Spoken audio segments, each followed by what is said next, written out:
Now it's fixed. Yeah, that's nice. We got 4 minutes, everybody. We got 6 minutes till y'all are back to your daily routine here, and we got it fixed. I don't know what was going on there. It must have been some kind of glitch. Anyways, we're on. All right, like this is want to talk about ad hoc? Let's talk ad hoc. I think just kind of getting into it. It's sometimes we got to do audibles like we had to do this morning. So shout out That was to a huge one. yeah, that That was was a a huge huge one. one. That was And like a you know, that was like a 7 call play in the middle of a down, and it's funny you threw Brady up there, and all of a sudden we're calling audibles. 100%. And maybe I called it, but at least we're not Dallas Cowboy fans, right? So it could always be worse, right? So we can let's not get into banter, but wait for Jeff to kind of get into it. Dan, I think as we're kind of going into fourth quarter, a lot of people, we talked about it yesterday. A lot of people going into RFP season, and they think that, hey, business kind of gets slows down or kind of stops. Let's talk about strategies, like what we kind of do to basically close customers in the fourth quarter.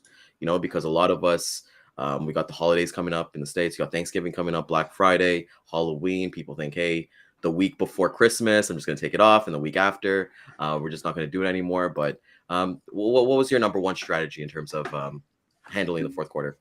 Well, you see, the audible that we're calling now, when we call this audible here, we're missing all the juicy stuff that we usually have on the show. To the HPLS podcast. Live, relevant, and high performance information, conversations, and education weekly.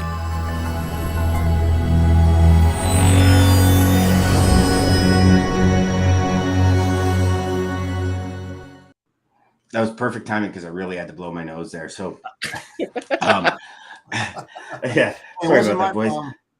I'm still recovering over here as much as I'm getting my energy back.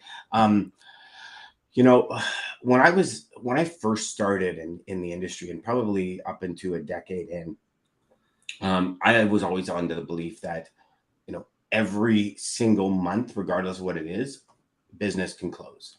Yes. And then I started to take a different view on it, and it was mainly in conversation with customers.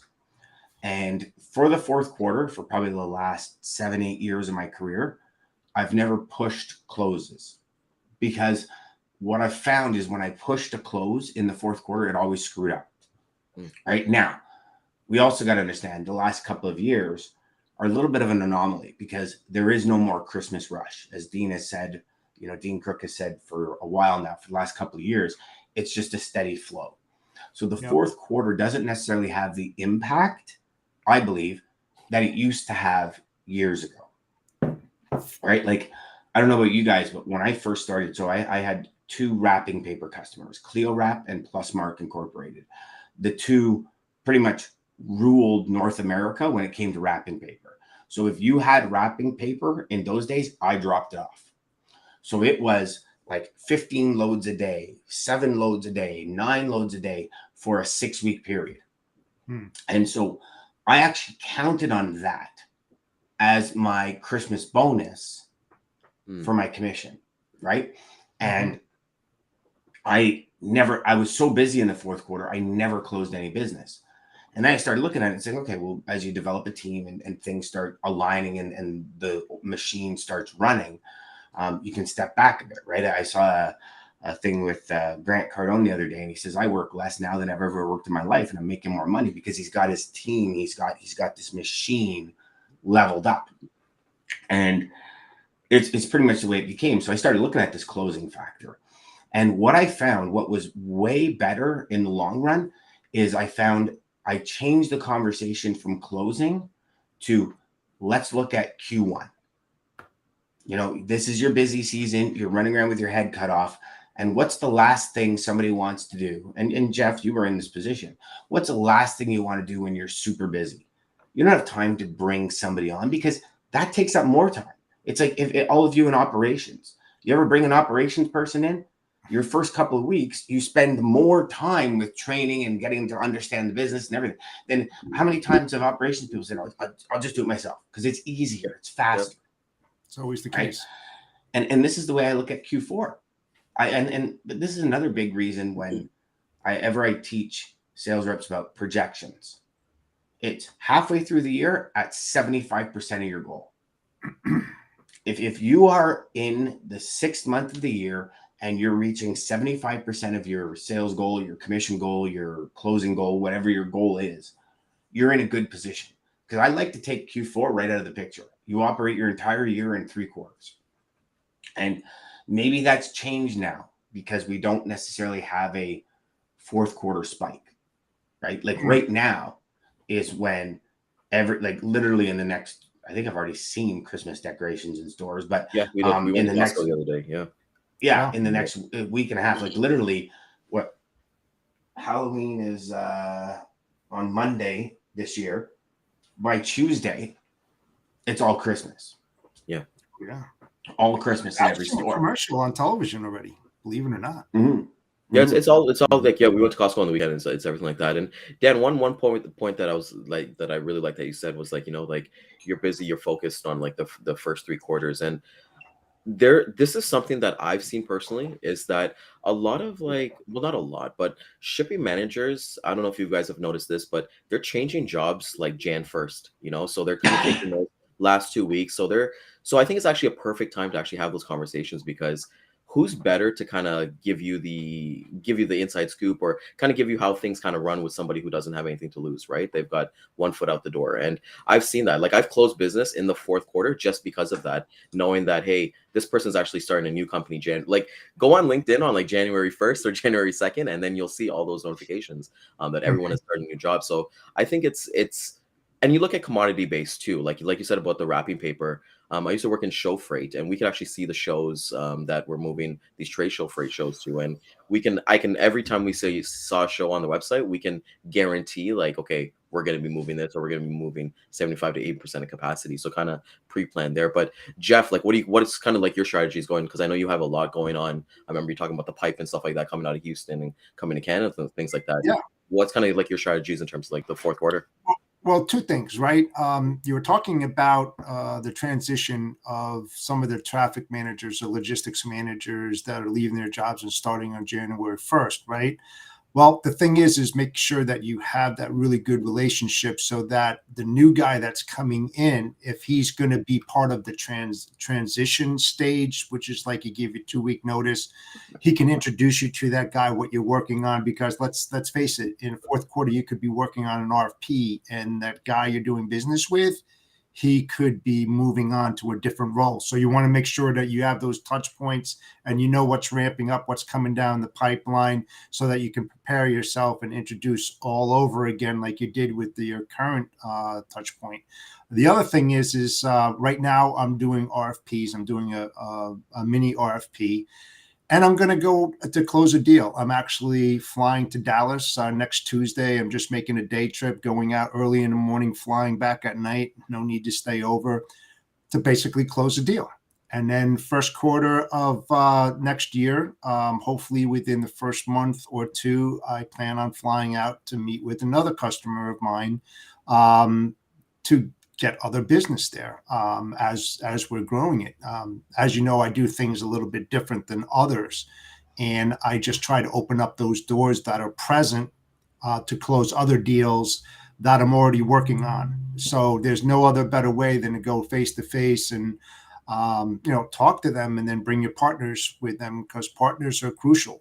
Whoever is involved in the account, you bring them along, or try to bring them along, because the more the merrier, the way I look at it, so that they can, talk with that individual and understand them and meet them for the first time sometimes. So that's where I'm at right now. So I always look forward to the 4th quarter. I mean, there's a lot of different reasons. It's peak season. I mean, the CPG, you can see a lot of that product moving to get into the stores. I mean, when I was doing it, Circuit City, Best Buy, I mean, you name it, we were killing it and doing 30, 40, 50 truckloads, during this time, to make sure they got out at the end of the month to meet sales quotas. So there's many different things that happen in the 4th quarter, and you shouldn't refrain from trying to close deals. It's actually a very good time to close deals if you have those very good relationships. Interesting. I like the fact, so twofold. one, do you still see those spikes in the fourth quarter? They're pretty steady. I mean, I have a couple of customers that you do see them starting to, because a lot of companies, they have goals and objectives like we do as salespeople or operations guys, that we have to meet a certain number by the end of the year. Every quarter, they bump it up and you have to meet that. And then they look at the bottom line at the end of the year to see where they were, was there a shortfall, or was there a really good, sales? Where did the sales come in? That's where you see those spikes. And a lot of what's happening right now is that they have excess inventory. Everybody knows that from last year, and now they're having great demands, and they're running huge discount programs to try to move that inventory so they can make room for new inventory in their warehouses and DCs, because they're just busting out at the seams. So on that side, with the imports coming down, you see that the imports are coming down, but they have all this excess inventory that I'm doing a lot of transfers from one facility to another facility to get closer to the customer, right? And that's a whole different story with network design. I see that as being the Black Friday specials that they're just going to blow out just to get rid of them. And right. I mean, because let's face it, right? I mean, you have superseded parts and products from last year that didn't move, that took up critical warehouse spots. Why do you think they're having problems on bringing the inventory? And why do you think that they're holding containers for long periods of time? Because they're paying that detention time and that dwell time to use those containers as excess warehousing space, because they don't have it. And they'd rather do that, so there's a lot of different problems with this within the supply chain right now, but those products are moving. You can see it, at least with my customers, they are moving it for sure. Now, from a strictly a sales perspective, when do you guys, in your experience in making sales calls and working with clients and definitely Kyle, let us know, Daman, want to hear from you too. When do you find your customers or your prospects check out? Because that for me was a big one. I always found mid-November, like right after US Thanksgiving, they were checked out. Like they go almost into holiday mode, because typically that Christmas spike has dropped, right? Because if everything's not in the stores by mid-November, beginning of December, it doesn't sell and blah, blah. You kind of reverse that scenario. But I always found it was a checkout stage. Like it was almost as if people immediately stopped answering phones and nobody's returning emails. And if you get a return email, it's like, hey, let's talk about this in the new year. When did you guys see that? Did you guys in your specific? So I was going to say, like, I've never seen that personally, just based on like the commodities that I work with, right? Because Damon brings up a good point. Weather happens, so a lot of my shipments is actually weather focused. Things like road salts or like pool salts and things like that are like year round. So this is your peak season. Yeah, exactly. Well, it's because they will not necessarily peak, because there's a steady flow from January to December. So it really depends on your client. I find personally, I don't know if you guys kind of find this, I find that customers check out when they go on vacation in the summer. I find I can't get a hold of customers in the summer as opposed to the winter time. So I've never really, to be honest with you, I've never had customers kind of check out. Maybe that week of like that Christmas Eve, Boxing Day, that week until the new year, it's a little bit lull until maybe January 10th or so. But like it's usually business as usual up until then. Well, there's a switch. Interesting. What about you, Jeff? Yeah, there is a switch. And I'm looking at it on the operational side, being in the CPG industry. There's a peak where you get up to probably the first week in December, and then it starts coming down. But now you get into return season, and you start getting that spike that's coming up, where a lot of the returns are coming in. They're consolidating. They're afraid. A lot of LTL is going into consolidation centers. You're making truckloads out of there. They're coming in there. So there is a spike, but after like the first quarter, you start seeing like a little dip in it, and then you get that little bit of spike. It's all product related. Springtime, you have outdoor furniture, you have all different kinds of things. Just think about the stuff that people buy, to get prepared for the spring and then the summer. You have all those little peaks and valleys. What has changed a little bit, and it all has to do with the pandemic of last year, is where we would see these giant ass spikes in the fourth quarter. We're not really seeing that. It's like kind of leveled out a little bit, and that's something unusual for everybody that's in the industry when you see that kind of stuff, because everybody gets pumped up, and sometimes they hire extra like labor during the holidays, to get that product in and out as fast as possible, but that's not happening this year that much. Well, it's actually the last 2 years it hasn't happened. Didn't happen last year either. Right. If you look at the spikes, trying to move the inventory. Like I said, they're just Mhm. trying to move that excess inventory. They need the warehouse space, so they're going to have a write-off. I mean, if I was them, that's what they're going to be doing. They're looking for write-offs to make room for new product lines that are coming in. So it's a tough situation on the operations side and logistics side on that thing, because it's not business as normal. Yeah, and you look at inflation as well, Yeah. right? Like I'd love to see the numbers. Like, what are people every time during Christmas time? We always see on the news like what people are spending on Christmas gifts as an average and things like that, right? And as inflation keeps going up, like yesterday, Dan, I don't know if you saw in the news that No Frills, Galen Weston, they're freezing all their no-name brand pricing up until January 31st. And they're following. I believe Walmart is following that as well. So that's a first that we're seeing here, that we need some relief at the gas station. We need some relief at the grocery station, that they're not going to freeze rates at the gas station. I wish they would, but we're going to see those things kind of come across. So just buyer confidence, I think, is huge, that we have to look at, because you got inventory, but people don't have the money to spend it. Right. So. Well, and one thing so for all of you that don't know, that's like the PC brand, the no name brands, all that kind of stuff. But one thing that was interesting is during that report, somebody had said, well, groceries are up 10%. And in my personal, groceries aren't up 10%. They're up way more than that. Yeah. I mean, I'm going to the grocery store and I'm like, there's no way this is just 10% up, because you can handle a 10%, right? But we're up in the high 20s into the 30s for some things. And that of itself goes to show you how things are shifting in that world, right? Because think about it.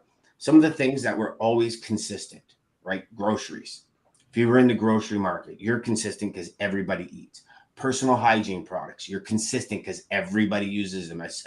We're always consuming them. And there's certain commodities that are a constant.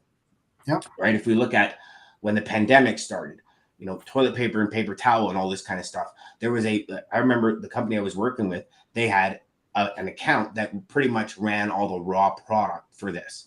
And their numbers went through the roof. Like, people's companies were closing and people were down 60%, and their numbers were like 180% better, because and then they had this spike, and then all of a sudden it just fell off the cliff, because now what happened is all the warehouses are full of all this paper towel and everything. Now they don't need to produce anymore. Pushes that raw product back, right? So I believe this is what we're going to see going forward. Like, from a lot of companies, it's going to be, froze till January, and come January, they're going to look at it and they might have a small increase and then freeze it again, because it is the income that people are making, even with some of the salaried employees that got raises, it doesn't put them any further ahead. No, it doesn't. It just sucks up what they would. So they're in the same position. So if they were able to afford $500 a kid last year, they're probably going to be in that $400 or $500 range this year if their company gave them that raise. Right? And so it's a tough nut to crack. Now, I think the different balance, and I'm hoping this is the way companies are going to act in the fourth quarter, is I have so much inventory. Let's just blow it out. Yeah. And that's where I do believe that the big Targets, the Walmarts, and all these people that pre-bought all this inventory and it didn't sell. Yep. I think there's going to be some killer deals, which is going to turn, $1 into $1.50 worth of spending, if that makes sense. Or maybe not $1.50, maybe $1.25. But I believe that's going to be, yeah, I think that's going to be the route for this year. So I don't think it will be big numbers at the end when they talk retail, because those numbers were slashed 30, 40, 50% to All right, they're purchase. going to go down this way. You'll see the 'Cause what are you volume, going to do?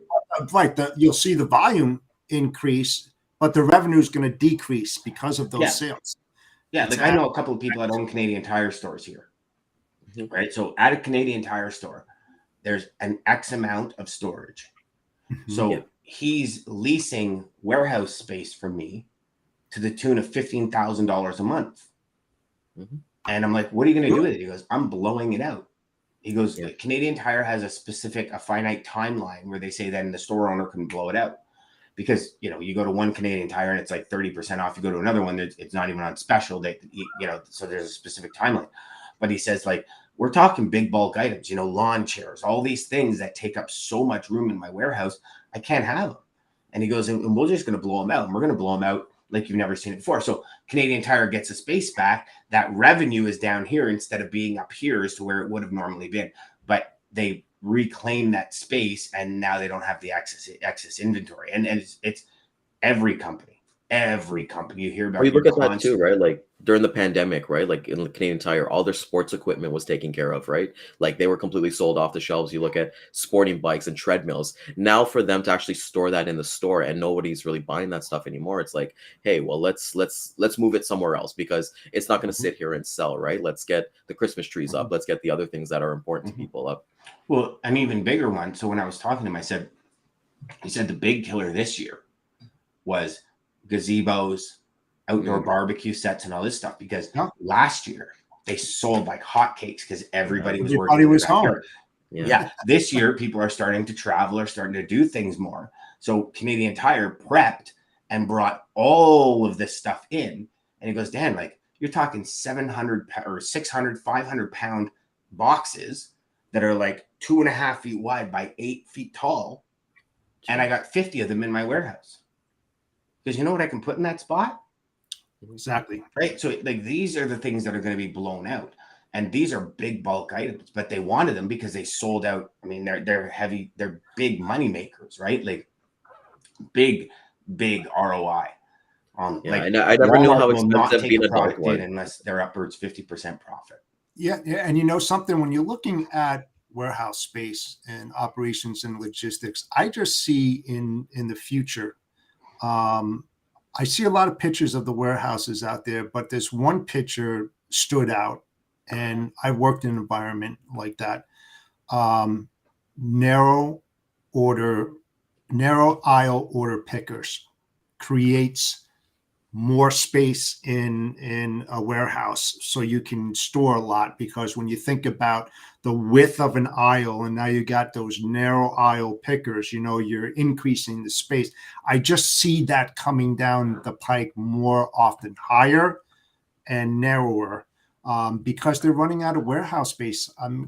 Dan, we had with Dean on, we were talking about, you know, over the next 10 years, the warehouse space that they said they needed was like 1 billion extra square feet. When you think about that number, that's why I'm saying I think we're going to start seeing a lot of these new warehouses being built with narrow aisle order pickers. I mean, they need the space. They need it for these kind of problems. Like Jeff, we go through phases, right? In everything. Like if you look at the housing market, houses being built today are being built around home offices and kitchens. That's the two main things. Like Mattamy Homes are built. One of the biggest builders out here are building around home offices. 4 years ago, before COVID, a house wasn't built around a home office. Now it is. So I think this is just the next phase in logistics, is how do we, you know, condense, go up instead of out, and get more done in less space. Well, I love that you say that, Dan. Yeah. Mm-hmm. So I love that you said that, because like I just moved into a house like where we hit a year into our house, and our house is exactly like that. It's high. Like we have 3 floors plus the basement, you know, and when the house was getting built, my wife and I would drive here, and then we'd be like, how the hell are they going to put this house here? You know, how is it going to fit? And now we're like here, like the reason why I'm able to do this here is because I have this whole floor to myself.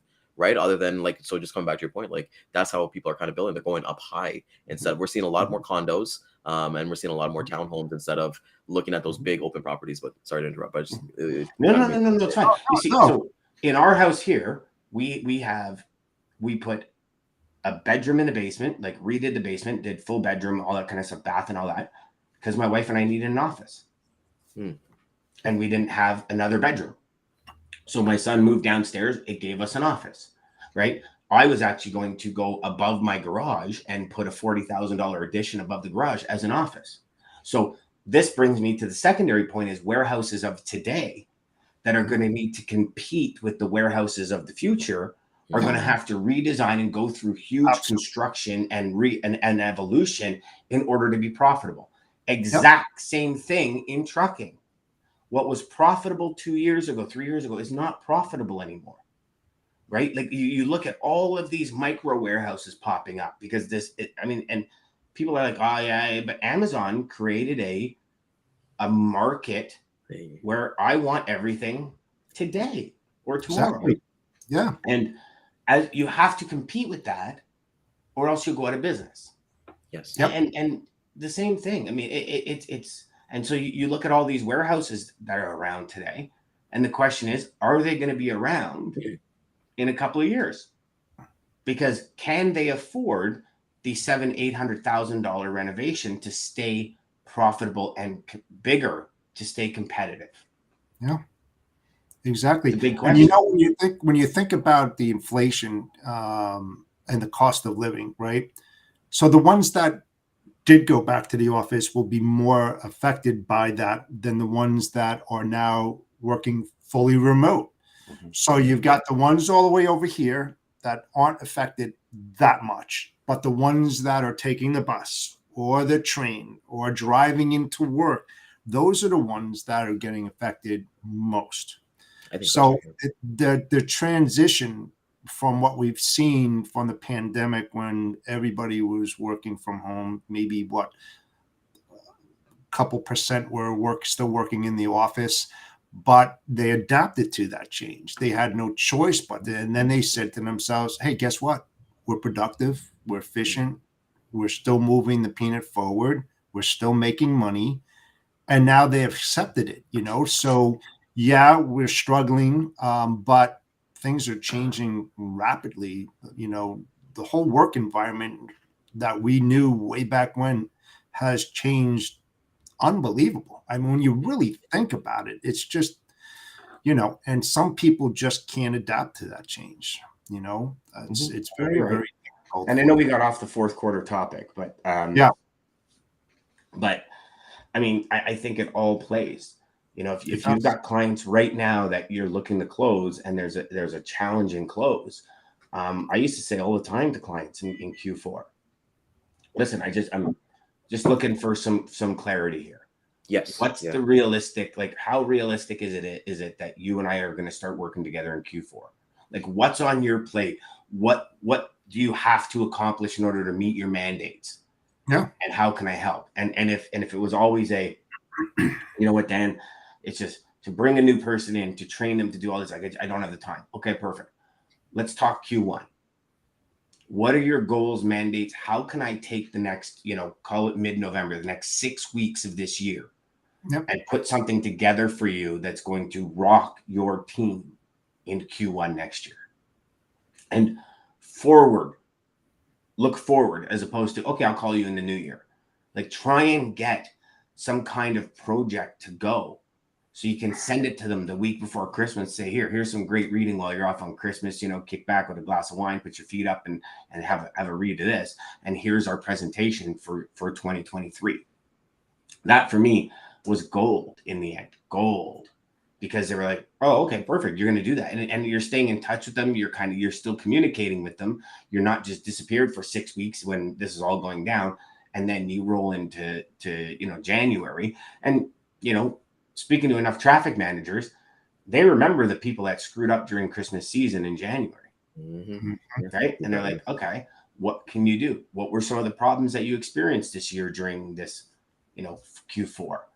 Because not only us, like, you look at shortages of this, shortages of that, our customers are having it as well. Yep. I got a buddy pretty high up at Sherwin-Williams, and he says, like, he goes, Dan, you don't understand how many times we've changed ink suppliers. Ink suppliers. He goes, it is crazy. This person says they can do it. 6 weeks later, like, we're done. You bought us out. We have none. And then then they've got demands because now cars are ramping up, like all the things that Sherwin-Williams paints go into, everything's ramping up. And he's like, he goes, I've almost had to hire a team for sourcing. So now you think about that. You call that traffic manager to try and close him in Q4, right? His perspective is, my freight's moving. Is it moving maybe at like the excellence that I want it? No, but it's moving. It brings me very little headaches. I've got massive headaches over here. Sorry, Dan. The last thing I want to talk about is adding a new supplier, right? So then you forward project. So just a little strategy. I hope it helps anyone listening. Okay. Something, the other thing too is the same holds true with clients that are already on board, where you want to close additional business by finding out what they're working on. What are you ramping up? What are your new products? It's a new year coming on. How can we help? Are you building any other new facilities? How can we help you do the transfers? How can we help you as we're helping you right now? Well, let's sit down and let's have a discussion. I firmly believe in working the customers that you already have on board. It's the fastest, most easiest way, because they know you as an incumbent service provider, where, they know exactly what you're getting. You've already fed them that, and they approve it and they like what you're doing. So why not expose that? Dig in, man. Dig in. Perfect time for the new year. Go after it. Yep. Yeah, and the one thing that I'll kind of leave off is, like, if you operate in your season, it could be like your whole life forever, right? So, kind of put in the work, get there, and you'll be extremely successful. And Dan, you weren't on the video that Jeff and I were talking about, but even finding new customers, like looking at job postings, people who are looking to hire for new people. Don't look at obituaries, look at new job postings, and then kind of leverage that as well, because I always love kind of having those conversations, especially.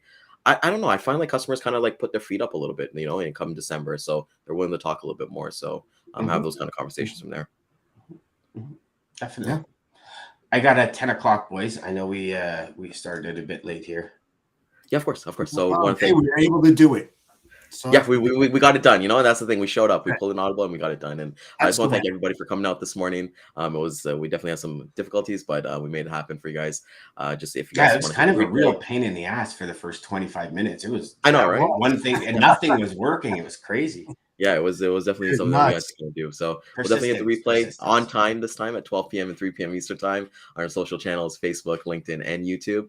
Follow us tomorrow. We got Dean Data Day, one of my favorite days. So let's get to it, boys. See you guys. Have yourself a wonderful day. Have a great day, guys. See you tomorrow. Centurion Trucking. Our motto is people before profit. Today's market requires more transparency, consistency, and focus on what our clients need to win. Centurion Trucking and American Logistics are poised to help their clients achieve and surpass their targets.